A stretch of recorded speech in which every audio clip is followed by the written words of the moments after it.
Captaincy is about making right decision whether on the field और of the field, इसलिए मैं country delight पर भरोसा करता हूँ।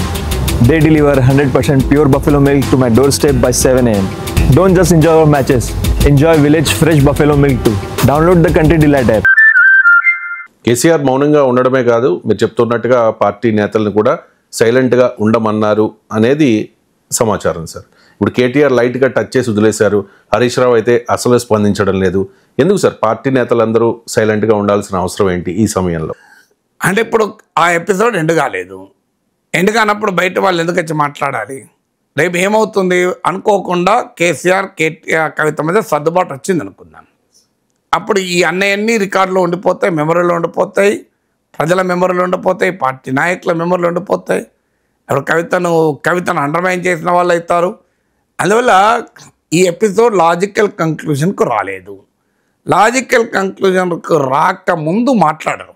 మీరు ఇప్పుడు జగన్ షర్మిల అనుభవం కూడా చూడండి. మీరు వైఎస్ఆర్ కాంగ్రెస్ పార్టీ నాయకులు చాలా రోజులు మాట్లాడలే, ఆ తర్వాత కూడా గౌరవంగా మాట్లాడారు. షర్మిలమ్మ అంటూ సజ్జల రామకృష్ణారెడ్డి మాట్లాడేది మనం చూసాం కదా. షర్మిలమ్మ అనుకుంటూ మాట్లాడాను.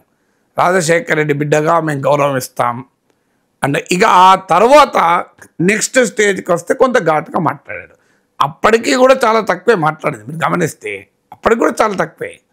అందువల్ల కొన్ని సందర్భాల్లో పార్టీ ఏ నాయకుడైనా పార్టీ నాయకులు అందరినీ మాట్లాడించి దీన్ని ఇంకా ఇది లాజికల్ ఎండ్కు రాకముందు పార్టీ నాయకులు మాట్లాడారు. ఒకటి. రెండవది అల్టిమేట్గా ఆమె కవిత కూతురు, కవిత కేసీఆర్ కూతురు, మర్చిపోకూడదు మనం. సో కవితను ఘాటుగా బీఆర్ఎస్ నాయకుడు విమర్శించడం మొదలు పెడితే ఇండైరెక్ట్గా కూడా అది కేసీఆర్ ఫ్యామిలీ పైన, కేసీఆర్ పైన కూడా అటాక్ అన్నట్లే కదా. సో ఒక రకంగా కేసీఆర్ ఫ్యామిలీ స్టేచర్ తగ్గుతుంది కదా.